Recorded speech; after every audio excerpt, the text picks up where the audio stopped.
No one in the Zarkon fleet expected anything unusual that day.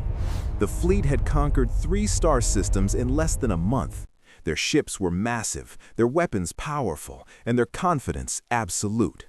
They moved through space like kings, believing nothing could stop them. Every battle had been easy, every enemy had fallen quickly. That was why the sudden alarm confused them. On the main command ship, Supreme Commander Valor stood calmly on the bridge. His hands rested behind his back as glowing star maps floated in the air before him. Thousands of ships followed his command. This fleet was the pride of the Empire. Then a sharp tone broke the silence. A junior sensor officer froze. "Commander, we have an unknown contact." Valor turned slowly. "Explain." The officer swallowed. "A single vessel has appeared at the edge of the system." The bridge filled with quiet laughter. "One ship?" an officer said. "A scout?" "No," the sensor officer replied. "It's large, but alone." Valor stepped closer to the display. A small icon blinked on the hologram, far from the fleet's formation. Just one signal. No escorts, no fleet, no warning. "A mistake," Valor said calmly. "Run the scan again." The officer did, then again. The readings did not change. "It's real, Commander." Valor's eyes narrowed slightly. "Origin?" "Unknown. The design does not match any known civilization." That caught Valor's attention. Unknown ships were rare. Unknown ships that appeared alone were even rarer. Still, fear did not touch him. "Open a channel," Valor ordered. "No response," the officer said. "The ship is silent." The fleet's captains began to speak among themselves. "A lone ship wandering into our controlled space? Perhaps a lost merchant, or a primitive vessel unaware of our presence." Valor raised one hand, and silence returned. "Magnify the image." The hologram zoomed in. The ship was strange. Its shape was sharp and angular, not smooth like most vessels. Dark metal covered its surface, broken by faint lines of soft blue light. There were no visible weapons, no engine glow, no markings. It did not look damaged. It did not look afraid. It simply floated there, watching. "That design is inefficient," one officer said. "Why would anyone build a ship like that?" Another leaned forward. "Commander, I'm getting unusual readings." Valor looked at him. "Be specific." "The space around the vessel appears distorted, very slightly, as if gravity is bending." The bridge grew quieter. "That is impossible," an engineer said. "No ship can do that without tearing itself apart." "Yet the readings persist," the officer replied. Valor studied the image carefully. The ship had arrived without any detectable jump signature, no energy trail, no warning. It was as if it had always been there. "Scan for weapons," Valor ordered. The sensor team worked quickly. "No active weapons detected." Laughter returned, louder this time. "So it is harmless," a captain said. "We should destroy it and move on." Valor did not answer immediately. His instincts, sharpened by decades of war, whispered that something was wrong. "Does it know we are here?" Valor asked. "Yes, Commander," the officer replied. "It turned slightly when we moved into formation." That single sentence changed the mood. "It reacted?" Valor said. "Yes, precisely timed, as if it was waiting." Valor straightened. "Transmit our standard warning. Identify ourselves." The message was sent across open space. "This is the Zarkon Imperial Fleet. You have entered restricted territory. Identify yourself or prepare for destruction." Seconds passed, then minutes. No reply. The ship did not move. It did not power weapons. It did not flee. It did not surrender. It simply remained there, silent, watching. "Commander," the sensor officer whispered. "New readings." "What now?" "Time fluctuation near the vessel. Very small, but growing." Valor's jaw tightened. "How is that possible?" "I don't know, sir. Our clocks near the ship are slightly out of sync." A chill moved through the bridge. Time distortion was forbidden technology, theoretical, dangerous. Only ancient legends spoke of such power. "Commander," another officer said, "long-range sensors are detecting a signal." "From where?" "From the ship." Valor felt a strange tension settle in his chest. "Put it through." The signal converted into sound. A calm, steady voice filled the bridge. "This is a human warship." The bridge exploded into noise. "Human? Who are humans? I've never heard of them." Valor raised his hand again. The voice continued.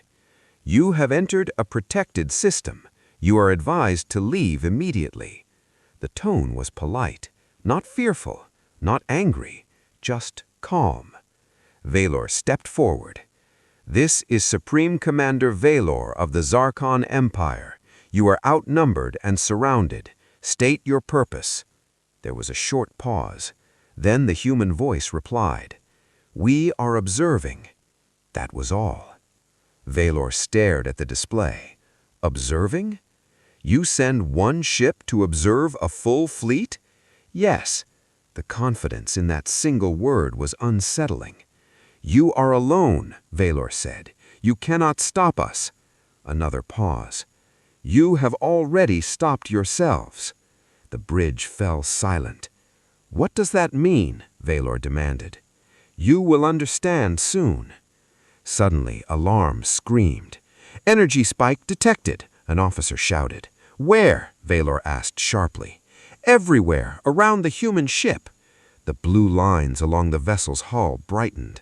Space itself seemed to ripple outward, like water disturbed by a stone. "Shields up," Valor ordered. The fleet's shields activated instantly, but something was wrong. "Commander," an engineer said, panic rising in his voice, "our weapon systems are not responding." "What?" "Our fire control is locked. We cannot target the ship."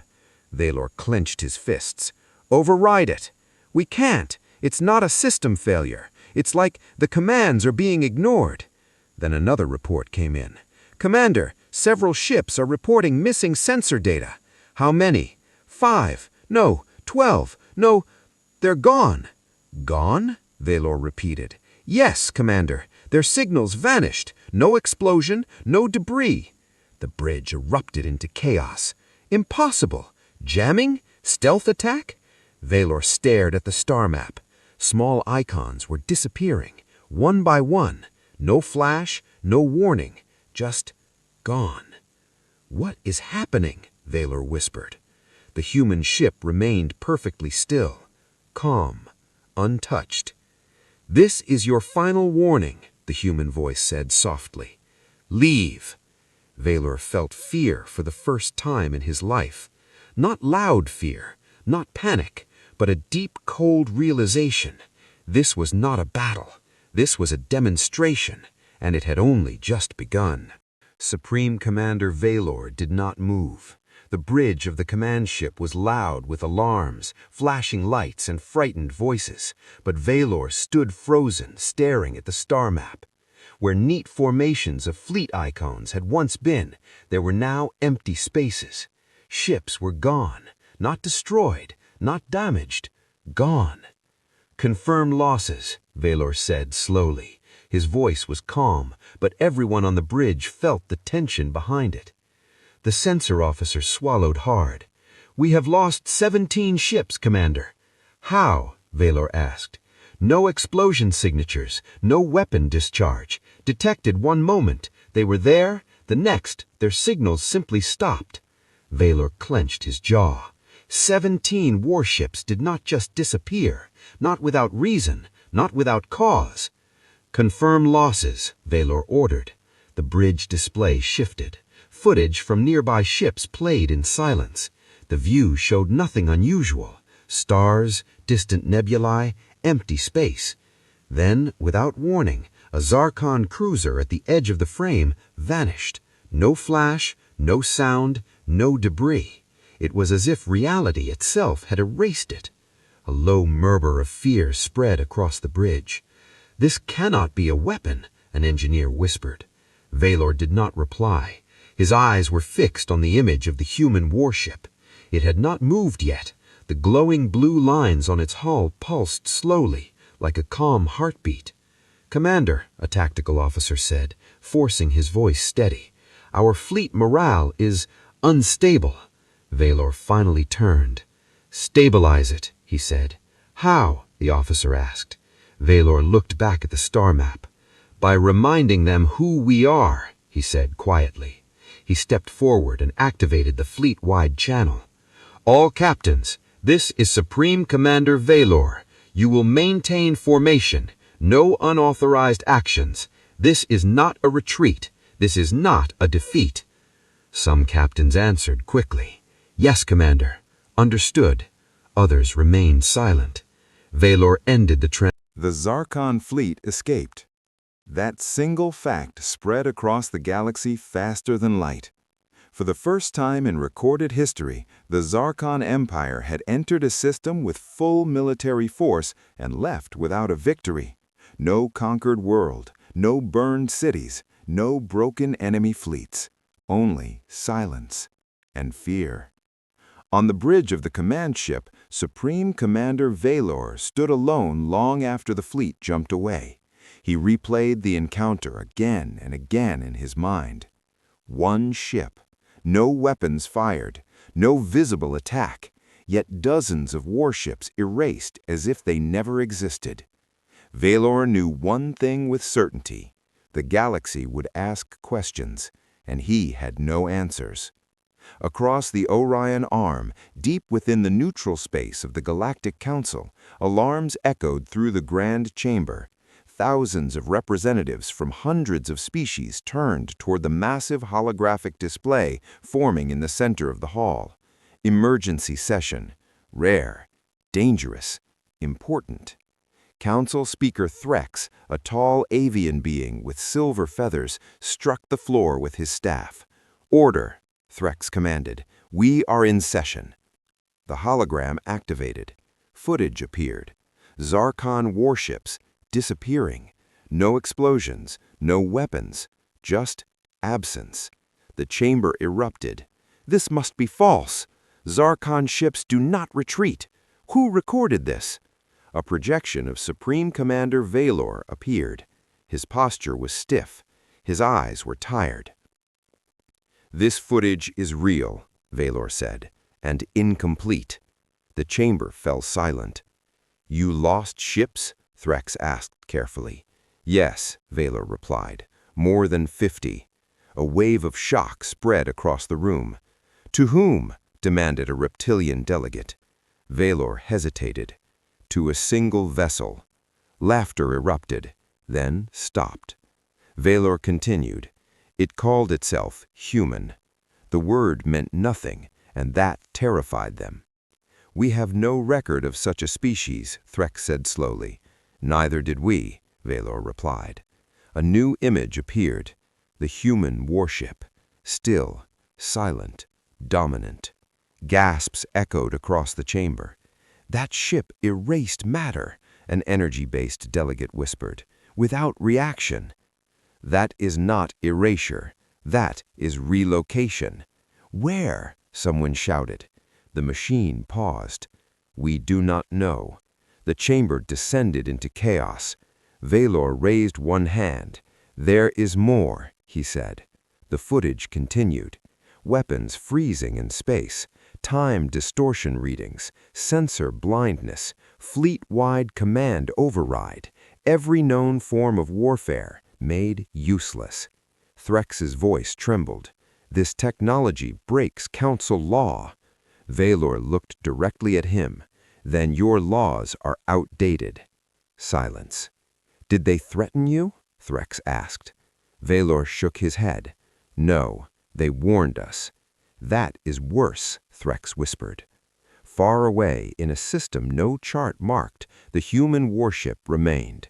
It drifted in silence near a blue-green planet, Earth. Inside the ship, the bridge was calm. No alarms, no panic, only quiet movement and soft light. Commander Elias Wren stood near the forward viewport, hands behind his back. His uniform was simple. No medals, no symbols of rank beyond a small insignia. "Status?" he said calmly. "All systems nominal. No pursuit. Zarkon fleet has exited the sector." Elias nodded. "Council response?" he asked. "They're panicking, exactly as predicted." Elias allowed himself a small smile. "Good." Another officer looked uneasy. "Sir," she said, "we erased 53 ships." Elias turned. "No," he corrected gently, "we relocated them." The officer swallowed. "Yes, sir. Still, that many lives." Elias looked back at Earth. "We gave them every chance to leave. They chose pride." No one argued. "Any sign they understood the warning?" Elias asked. "They understood fear," Lynn replied. "That's enough for now," Elias said. He paused. "For now." Back in the Galactic Council, fear had replaced disbelief. Delegates argued loudly. "This species must be contained. They are a threat to balance. We should strike first." Valor listened in silence. "You cannot strike them," he said finally. The chamber quieted. "You faced one ship," Threx said. "We command thousands." Valor turned toward him. "So did I." Silence fell again. "They do not fight like us," Valor continued. "They do not conquer. They do not announce." He took a breath. "They arrive." A delegate leaned forward. "Where did they come from?" Valor hesitated. "They did not say. But their ship design, it was not built for conquest." "What was it built for?" Threx asked. Valor's voice was low. "Control." That word echoed through the chamber. In the days that followed, the galaxy changed. Trade routes shifted, fleets halted, borders closed. Every empire reviewed sensor logs, searching for signs of unknown ships. Rumors spread. A single human ship stopped a war. A human voice froze weapons. Human technology ignored physics. Some called them guardians. Others called them gods. Most called them a threat. And fear grew. Deep within an ancient archive world, an old scholar studied forbidden records. His species had watched the stars for millions of years. He found something, a legend. "A long time ago," the text read, "a species that refused to join the galactic order. They turned inward. They advanced quietly. When the stars burned too brightly, they learned to dim them." The scholar's hands trembled. A symbol appeared. Earth. "They were not weak," he whispered. "They were patient." On Earth, humanity watched silently. They had not revealed themselves. Not yet. Governments received reports. Scientists reviewed data. No celebrations, no panic, only preparation. Because humanity remembered something the galaxy had forgotten. Power did not need to be loud. Back aboard the human warship, alarms finally sounded. A soft tone, not danger, attention. "Commander," Lynn said, "multiple fleets are mobilizing, not Zarkon, others." Elias nodded. "They're afraid," he said. "Yes, sir." "They'll test us," Elias said calmly, "just like the Zarkon did." "And if they attack?" Lynn asked.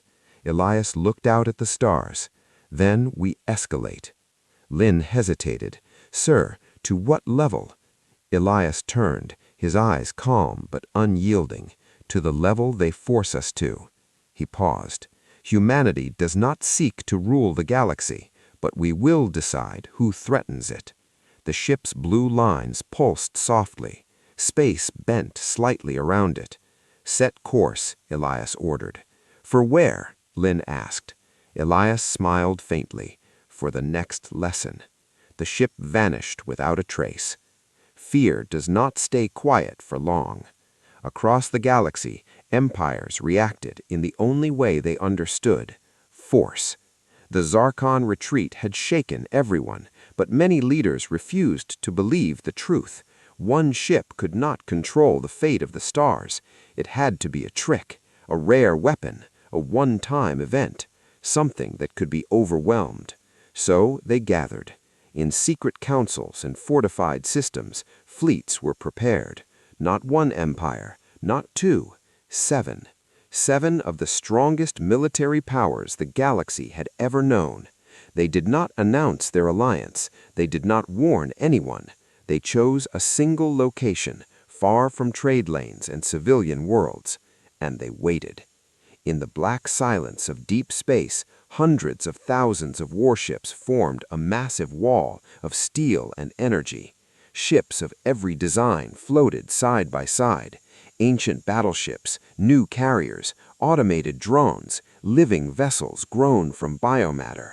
Never before had such power gathered in one place. Admiral Korth of the Virex Dominion stood on his flagship's bridge, staring at the vast formation. "We are ready," he said. Beside him, a council liaison looked uneasy. "One ship defeated the Zarkon fleet," she said quietly. Korth snorted.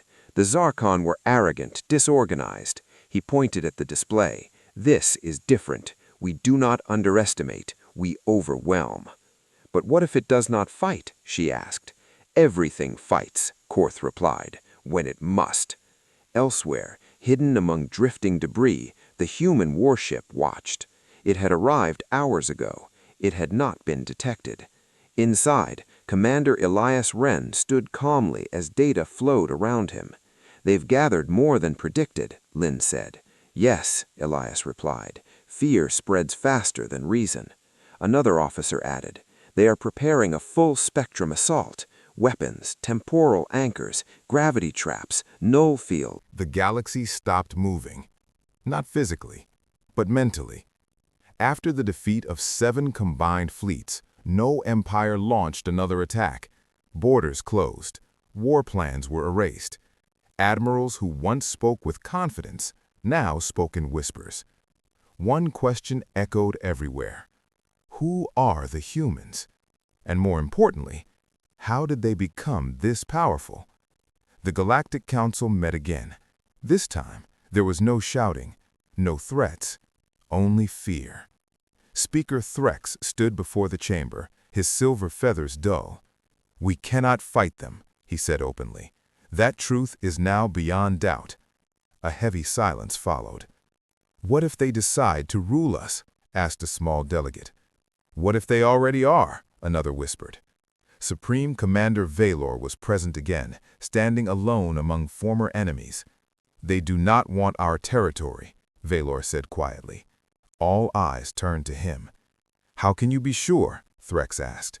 "Because if they did, we would already be gone." That answer chilled the chamber. "Then why reveal themselves now?" a delegate asked. Valor hesitated. "Because," he said, "we forced them to." A message arrived moments later. It was not a demand, not a threat. It was an invitation. Coordinates appeared across every major system. One location, neutral space, a meeting. "With one ship?" Threx asked. "Yes," Valor replied. "And if it's a trap?" Valor's eyes were tired. "Then we won't know the difference." The human warship waited, alone, once again. Representatives arrived slowly, cautiously. Each delegation brought only one vessel, no fleets, no weapons charged. Fear had replaced pride. Inside the human ship, Commander Elias Wren prepared. "They accepted," Lynn said. Elias nodded. "They always do," he replied. "You don't sound surprised," Lynn said. Elias looked at the stars.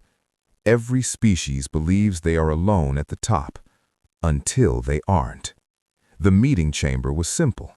No grand displays, no towering symbols, just a circular room and a single human standing at its center. Elias Wren. No armor, no weapons, no guards. Delegates entered one by one. Some were massive, some small, some made of light, others of flesh or metal. All of them felt the same thing, unease. Speaker Threx spoke first. "You have demonstrated power beyond comprehension," he said. "Why?" Elias looked around the room. "To stop you," he replied. "From what?" Threx asked. "From yourselves." Murmurs spread. You erased fleets. That is not peace, a delegate said sharply.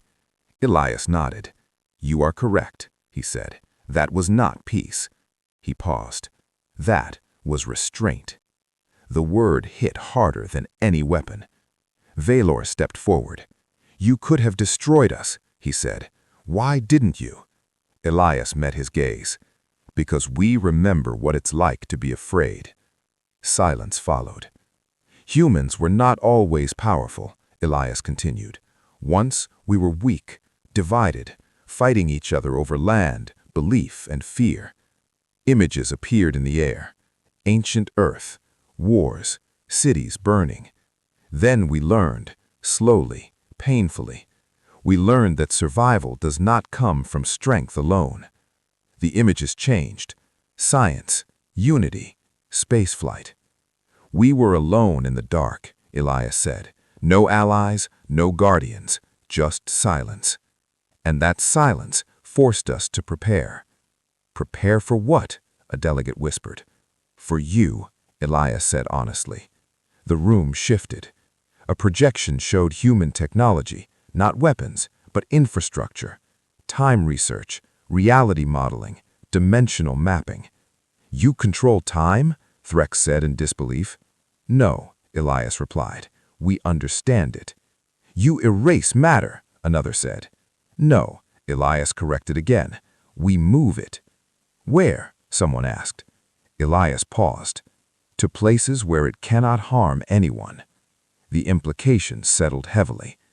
You imprison fleets, a delegate said. We isolate threats, Elias replied. There is a difference. Valor felt something tighten in his chest. You don't conquer, he said slowly. You contain.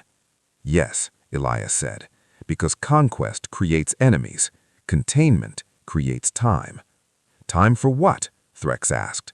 For growth or reflection. A being of pure energy spoke next. Why hide for so long? Elias's face softened. Because the galaxy was not ready, he said, and neither were we. We watched, he continued. We observed empires rise and fall. We saw patterns. Every species reaches a point where power grows faster than wisdom. He looked around the room. You are there now. The chamber was silent. You fear us, Elias said, but we fear you more. That surprised them. How? Someone asked. Because you remind us of ourselves before we learned restraint. Threx straightened. What do you want from us? He asked. Elias did not hesitate. Stop expanding through violence. Stop testing dominance. Stop treating the galaxy as a prize. And if we refuse? A delegate challenged. Elias's voice remained calm. Then we will intervene. Again? Yes, but more directly. That promise carried no anger, only certainty. Valor realized something then. Humans were not gods. They were guardians, reluctant ones. Why reveal this now? Threx asked. Because secrecy no longer protects balance. Understanding does. He looked at Valor. You were spared because you listened. Valor lowered his head. That mercy changed everything. Yes, Elias replied. That was the point. The meeting ended without signatures, without treaties, but something had changed. Fear had become respect, and respect, caution. As the delegates departed, Lynn approached Elias. Do you think they understood? She asked. Elias watched the ships leave.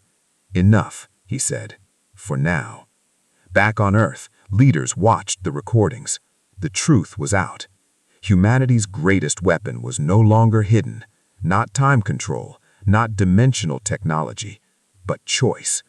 They could end wars or prevent them, and the galaxy now knew it. As the human warship prepared to depart, an alert sounded. Lynn turned.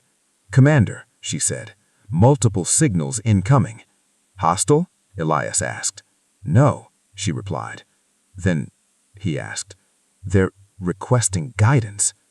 Elias closed his eyes briefly. The galaxy was changing faster than expected. "Prepare a broadcast," he said. "To whom?" Lynn asked.